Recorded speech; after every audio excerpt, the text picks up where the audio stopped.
Hey there everybody, it's Mark Curley. I'm back with another How to Draw video. Today we're going to be learning how to draw facial features from a bird's eye point of view, a sort of elevated angle where you're above someone looking down at them. Now what I've got here are two circles. People tend to want to know how large they are. This is about 7 centimeters from top to bottom. That is almost exactly 2 3/4 inches, but really you can make them any size. And over here I'm going to draw the head as it would be seen from kind of eye level. Over here is going to be the bird's eye point of view, and we'll compare the two of them and see how they differ from one another. So first of all, let's go ahead and get the head shapes in place. Alright, well, as you can see, the two head shapes are virtually identical. That's because I'm doing a sort of stylized manga type of an approach, and maybe at some point I can do more of realistic anatomy, but for now we're going to stick with a slightly cartoony way of doing this. So do your best to replicate this shape, using these guidelines to help you see the sort of vaguely triangular shape that you have here. And now I'm going to go ahead and put in guidelines for where the eyes are going to be placed in both drawings. So here's where things really get different between the two drawings. These guidelines here for the eyes, you can see straight horizontal and over here curved, and also much narrower between the two as we look down at the character from above. One thing to pay attention to in terms of getting these lines in the right places, notice where this line is between the top of the head and the chin, almost exactly the halfway point. Whereas here, you're getting really much more like, I don't know, closer to maybe a third, not quite that low, but you can sort of compare how close the line is to this horizontal line compared to where it is here. Anyway, getting those lines in place will help us to getting the eyes where they need to be, and speaking of which, let's go ahead and draw the basic guidelines of the eyes on both drawings. Alright, well, there's going to be much more detail to these eyes, but I wanted to just sort of stop at this point and show you some of the differences between the two of them. So pay attention to the distance between the eyes, always an important thing. And then as you look over here, noticing that this far eye over towards the far edge of the face is actually kind of touching upon the circle that we drew to begin with. Whereas here it's all the way on the other side. So you can see there's quite a difference in terms of how close this is to the edge of the face. Again, comparing down with this horizontal line, this is getting really close to touching that, whereas it's still, of course, so much higher up there. And once you've got those in place, you may be ready to draw a simple vertical line that helps us place the nose and the mouth. So let's go ahead and get that where it needs to be. Alright, so these lines are here to show us where the nose and the mouth will go on both of the faces. I wanted to point out, though, that there's quite a gap between these two lines compared to these lines over here, quite a bit narrower. And that's because as the head turns down, sort of turns away from the viewer, the nose and the mouth are going to get kind of closer to the contour line of the cheek. So let's go ahead and compare, first of all, where the noses go on both faces. Alright, so here you see the nose is just near that horizontal line, just above it. Over here, quite drastically below it, and getting closer and closer to the contour of the cheek. And once we've got that in place, I can go ahead and draw the mouths, which again are going to be in different locations on both faces. Alright, so kind of a repeat of what we did with the nose, except with even greater compression, it seems to me. If you compare sort of the distance from the nose to the mouth and down to the chin, here we're really getting, and especially compared to the contour line of the cheek, getting really, really close with the line of the mouth. And so I've spent extra time in this video putting these basic guidelines in place. I know some people hate basic guidelines and they're just unsubscribing. In massive amounts right now, but I think with drawing a bird's eye point of view placement, it's all about placement, and that's why if you're serious about it, getting these guidelines and where you need them to be is sort of a crucial first step. So let's go ahead. I'm going to erase some of the guidelines because I think we're ready to start refining the details. Hopefully I can do some of this in real time.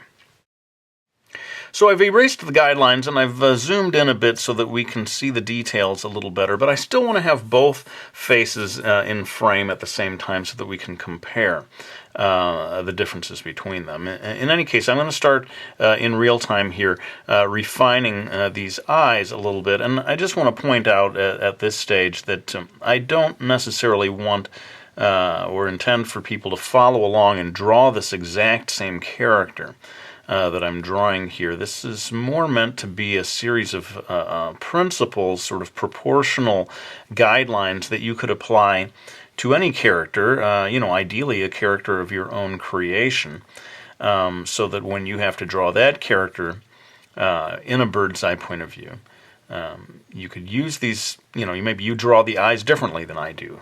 Almost certainly you do, and so, but you could still use these proportional ideas to apply them to your own comics. Now, I'm using the term bird's eye point of view, which suggests great elevation and we're way up above the person looking down. But to tell you the truth, this is really stuff that you can use for when your character's head is just sort of nodding down a little bit, looking down. Sometimes, like if they're looking at a book or whatever, and you want to show that the head is pointed downward, you could apply this same stuff. Once I get over here, of course, this is not the head that's pointing down. This is just a head that's looking straight away from us. Straight away from us. That doesn't make any sense. But does anything I say make any sense? That's the real question. So, you could, if you want to, follow along with doing, like I'm leaving a highlight here. I'm making really a quite Jaigunga pupil here, just the type of eye that I've chosen to do, excuse me, for this character. But why don't we stop at this point on drawing these eyes and move immediately over to the other face so that we can compare the changes that take place. Now this eye here, in quite an extreme way, really gets compressed. It's turned away from us, it's pointing down, and so I'm going to exaggerate things quite a bit here, making this eye smaller, sort of narrower from side to side. Eventually it may get partially obscured by her hairstyle, and that's also going to become a part of this video, showing how the same hairstyle, gets replicated from two different points of view and looks fairly different, actually. So notice, again, we had these basic guidelines back at the beginning that created a more compressed space for these eyes to be in, and so as a result, you're ending up with what appear to be narrower eyes, but that's not really the case. Her eyes are as wide open, or supposed to be anyway, as in this drawing. It's just that we're seeing them from a different angle, and so we don't see them as clearly. And I think really what's happening in this illustration is we're cheating things a little bit in terms of not necessarily drawing the eyes the way they would look, as I said back at the beginning, from an anatomically accurate bird's eye point of view. Very often the artists doing manga, comic books, they want to cheat things a little bit in the interest of keeping things visible. So, a person who's really pointing their head down, their eyebrows might obscure the eyes. The whole forehead might come down, but I think a lot of times artists want to keep this stuff visible. So you're going to see me do that in a second. Actually, let's go ahead and get to that right now. Speaking of eyebrows, I'm going to come over here to this side, and first of all, do a rough indication of where I would choose to place the eyebrows for this character. And you can see there's a certain gap there between the upper eyelid and the eyebrow. I'm not going to talk so much in this video about how to draw a 3/4 point of view, like I'm doing here. I have another video, and I'm going to definitely link to that at the end. I did recently a video that shows how to draw the same face from 3 different angles that includes this 3/4 point of view. But anyway, we got the eyebrows in place, and over here you're going to see me do a rather extreme thing here. This one eyebrow is coming down super close. to the eye itself. It may look a little like she's angry or something, but this is just trying to convey this idea of the bird's eye point of view, that the forehead, because of the shape of the head, the forehead causes the eyebrows to kind of move forward a little bit, or to greatly compress this distance between the upper eyelid and the eyebrows themselves. And part of the challenge is to keep it from looking angry, because you do have this certain angle, and I'm trying my best to keep it from looking like she's angry, but really just sort of bringing these lines closer together. Now, one thing that I thought I might point out is that you could add the bridge of the nose, at least lightly. I'm going to lightly indicate a little bit of the bridge of the nose here, which is, depending on the artist, a lot of manga artists will leave that out entirely. But I thought it might be interesting to see how that plays out as you come down here to replicate the same thing on this nose. Sounds like I'm talking about two different noses. And on this nose, over here, nose number 2, yeah, she's got a fairly pointy nose. But one thing I wanted to say was that when you're drawing a face from a 3/4 point of view, you may put a line right here that indicates the nostril. My feeling is that when we're looking down, even if you want to cheat things, you should not be able to see that nostril. It should be out of your point of view. The angle should not allow you to see the nostril, and so I'm not going to put a line there in that way. But let's move over to drawing the mouth, and I'm just going to give her a nice little happy, cheerful smile. Happy, cheerful. Maybe that's her name. My name is Cheerful. Happy, cheerful. A pleasure to make your acquaintance. Of course, it's a pleasure to make anyone's acquaintance, because I'm always happy and cheerful. And then over here, I'm drawing that same mouth, but again, compressing it. So this basically, it all comes down to this one idea of compressing all of the features to fit them into this narrower space, and that's going to help to convey this bird's eye point of view. But I must say that really the hair, maybe more so than in a lot of my videos, the hair is going to be playing a role here in conveying this angle. So let's go ahead and get the basic guidelines in for just the general shape of the hair in both of these illustrations. All right, so apologies for not getting the ear in place. I probably should have done that back at the beginning. But actually, you're going to find later on that the ear ends up being in very nearly the same place on the two drawings, interestingly. But let's focus on the hair here. This is the line that's sort of at the top of the forehead where the hair begins to grow. And I've decided that she has a part in her hair that comes right along here. Now, when we come over to this side, you're going to see so much more of that part because we're, above her looking down. But this structure of the hair that I've come up with based on the part, you can see a fair amount of the underside of this sort of swoop of hair, as I've started to call them, hair swoops. There's a swoop on either side of the part, and this allows you to see some of the structure underneath. Now that's going to change when we come over here. You're not going to see it so clearly because of the point of view. But rather than go too much farther with drawing the details of the hair over here, I want to get these similar guidelines in place over here so that we can see how they change. So I think you can see already how the hair plays a role in conveying this bird's eye point of view. We're seeing so much more of the top of her head, which, is what you would expect. If you were a bird, you would be seeing the tops of people's heads all day long. So anyway, but these sort of understructures that were so plainly visible here become much more obscured or just sort of narrower as we look down on her. And we look down on her? Come on, you shouldn't look down on her, Mark. I'm sorry. That wasn't even close to being funny. But as you can see, the ear is very much in the same place.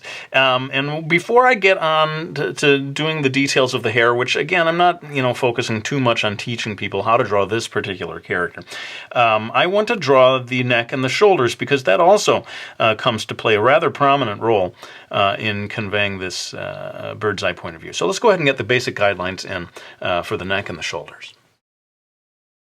All right, so notice that you can see quite a bit of the neck here, and especially that there's a little gap when you're drawing in the 3/4 point of view where the chin is just above the shoulder very often. That helps me anyway for getting the shoulders in the right place. And I've given her this sort of tunic, or what is that, like a peasant blouse or some sort of a top like that, with squared off corners, because I think that'll help us see the differences in terms of your point of view on the clothing when you go to the bird's eye point of view. Well, I think we've got the basic guidelines there in place. Let's go ahead and repeat them, this time over here from the elevated perspective. Okay, so you can see quite drastic differences here in terms of the shoulder is partially obscured behind the head. You can sort of imagine how it connects to the rest of the body, but it's all hidden back there. Quite different from what we saw over here. And then I've actually put her whole body at a little bit of an angle, coordinating with this idea of the 3/4 point of view. And so you see that the top of her blouse, the collar of her blouse, is drawn in a pretty radically different way. You might even be able to see a little bit over her shoulder to where it begins to curve around the back of her neck. And so that gives you some of the basics. I feel like I've done an awful lot of time-lapse in this video. Let's stop with that. Let's knock it off. Old man time-lapse, get out of here. But I thought you liked me. I do, but we don't need you right now. Anyway, so I'm erasing the basic guidelines here, and I'm going to start doing in real time some of the basic structure of the hair, and sadly I think that's going to have to be the last real-time part of the video. Did you hear that, old man time-lapse? We will be calling you right back in here. But anyway, let me go ahead and put in some of the basic structural lines of her hairstyle. And as I said, this is not so much about drawing this particular hairstyle, but I mean, I want to show you how a hairstyle of some kind would change as you look at it from different points of view.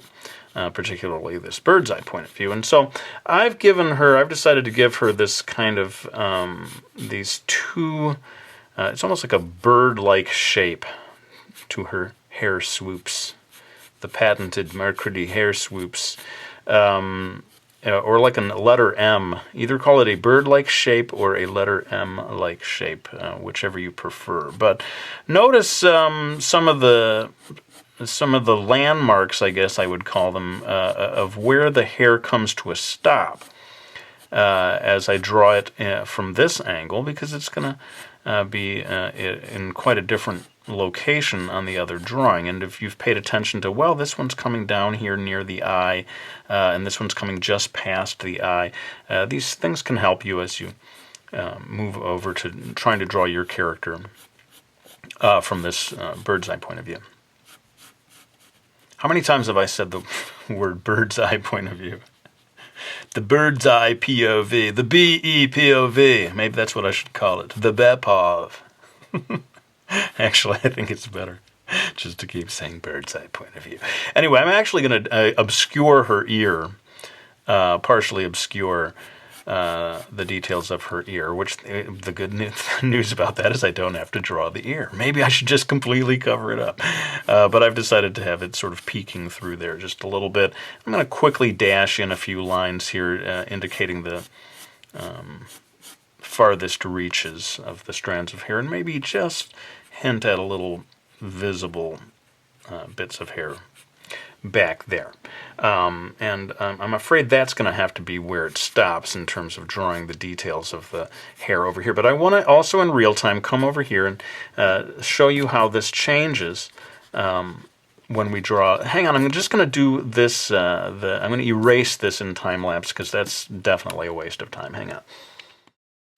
Okay, so like I said, we kind of have these landmarks in terms of where the hair is on the face, and you kind of have to use your imagination and figure, well, if I were up above her, getting this different point of view, this hair that's kind of coming out in front of her eyes might actually come all the way down past where I've drawn the eyes, just because it's, this different elevated point of view. And so that's what I'm doing, and I'm going to say that this this side of the bird-like shape, the letter M-like shape, is going to become a little wider as we are higher up in the air, looking down. And so you just see a little more of that. And then over here, this other swoop, the other swoop, is also going to maybe come a little further down, like I was saying. You know, it's sort of, it stopped here at this point. And, you know, why not actually have it, I'm going to erase and redraw it. And have it do a similar thing like I did over there. It's going to sort of partially obscure the eye that I had drawn there. But, you know, it's divided. All of these things you want to repeat a second time. If you've got like a mini swoop and a wider swoop, then you have to repeat them over here as you draw. You know, whatever the rules are of drawing your particular original character, these are the things that you would be paying attention to as you try to convert them into this bird's eye point of view. And maybe the last thing I'll do then is show these remaining little bits of the hair, how I would draw them, sort of dash them in from this bird's eye point of view. These ones are not changing so much, I don't think, compared to the ones on that come across the forehead. You know, I'm going to reveal something to you. Some people say, how are you able to film this and draw at the same time? Well, I'm using a tripod. And every once in a while, one of the legs of the tripod is so close to my hand, it's actually interfering with my ability to draw this properly. So pulling back the curtain and allowing you to know, see how awkward my hand is. Yeah, and if I could just draw, that's because the leg of the tripod is exactly where I want to be resting my hand right now. Anyway, so, but I figure you're going to see even less of the ear from this point of view. And yeah, I'll go ahead and dash in these last few lines awkwardly, because I can't really get my hand where I want it to. Here, I'll come over here. Darn it, I'll just move myself. Maybe it's the only way. And hopefully this gives you some principles for drawing one of your own original characters from a bird's eye point of view. I'm sorry that we are about to do all the rest of this in time-lapse, as I have done so many times. I guess one last thing that I can do real-time is an indication of the collarbone for both characters to show you how that might, where that might fall when you're seeing her from a sort of straight-ahead three-quarter point of view. Down here, it's that same collarbone is just going to be drawn at more of an angle. And with that, my friends, it is time to call back into the room, old man time-lapse. Oh, you need me again, see? You shouldn't have chased me out so fast. And he is going to help me get through the remainder of this video. Sorry that you're not going to learn anything really about shading in this video, but that was never going to be the subject matter anyway.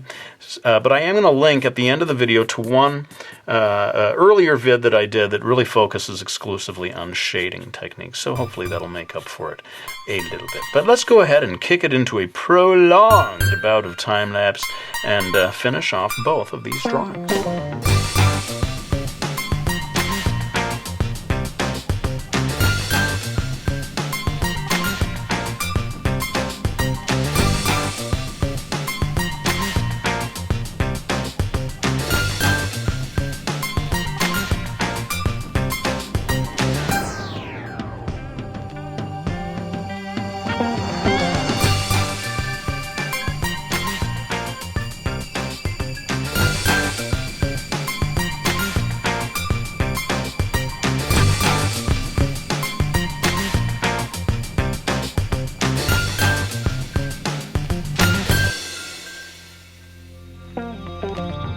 Alright, well, we're very nearly done, but there's two last steps. I want to add the highlights in the hair. I'm using the eraser here almost as a drawing tool to make a little strip of white highlight that makes the hair look shinier. And I wanted to hold off and do this real time because I think it does actually play a role in the bird's eye view point of view. If you're looking down at this character, there's going to be more, I think, of a curve. And I didn't really think about it until I got to this point in the video, but this is one of these things where the highlight is actually playing a sort of role in the perspective of the drawing by giving it this much more pronounced curve. The highlight itself is sort of revealing the shape of her head, the hair, and as such, a pretty vital part of the final effect. And hopefully that shows you the basic effect of what I'm trying to achieve there. I would normally put out the white gouache. You know me, my love affair with gouache, but I'm going to keep it simple this time. Old school acrylic video here. But of course, this video could not possibly be done without the blushies, so I'm going to go ahead and add them. I'm going to go for subtlety. Subtle blushies. Subtleties. That doesn't work at all, really. But I'm just going to put them in here, almost sort of like airbrushed style, rather than the series of diagonal lines. I can't believe I'm speaking about blushies at such length. I should just do a video, how to draw the blushies. Knowing my viewers, it might become my most popular video of all time. So anyway, adding in the blushies is the final thing. I really hope you enjoyed this video. Please leave in the comments section your thoughts on whether you'd like to see, more like a realistic version of this, anatomically accurate drawing of the bird's eye point of view.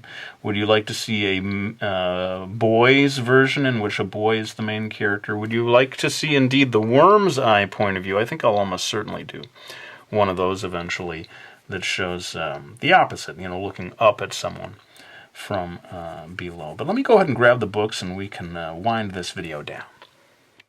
Always like to thank anyone who's supported me by getting any of my books. We got Brody's Ghost and Miki Falls, my 2 graphic novel series, as well as Mastering Manga and Mastering Manga 2, also available in Spanish. Dominar el Manga. And I found out recently, though I don't have a copy of it, even Mastering Manga 2 is available in Spanish. So what would that be? Dominar el Manga 2. Maybe. Maybe not. I never studied Spanish, but let's go ahead and pick up this pencil, do 1 or 2, let's face it, token little lines here that don't really make that big of a difference, but they do allow me to lay down this pencil.